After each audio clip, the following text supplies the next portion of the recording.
দেউতাপাতামি কয়লা ব্লকের কাজ শুরুর দিনেই বিশ্ববঙ্গ বাণিজ্য সম্মেলনের সমাপ্তির দিনেই অশোকনগরে তেল উত্তোলনের ঘোষণা করেছেন মুখ্যমন্ত্রী মমতা বন্দ্যোপাধ্যায়। জানিয়েছেন, উত্তর চব্বিশ পরগনার অশোকনগরে ওএনজিসি কে 1 টাকায় 50 একর জমি দেওয়া হয়েছে। সেখানে খুব তাড়াতাড়ি ওএনজিসি বাণিজ্যিকভাবে তেল উত্তোলন করবে। বাণিজ্য সম্মেলনে শিল্পপতির সামনে মুখ্যমন্ত্রী দাবি করেছেন, এই রাজ্যের 1,72,00,000 মানুষ দরিদ্র সীমার বাইরে এসেছেন।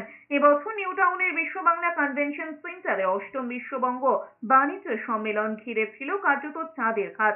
অংশ নিয়েছেন 40 দেশের 200-র বেশি প্রতিনিধি। Among these projects, one of the important projects is oil exploration project at Ashoknagar. We have given 15 acres of land at ₹1 to ONGC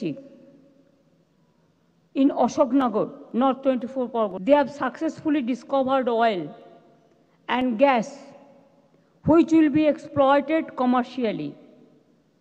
We are supporting ONGC initiative and will be giving petroleum mining lease also.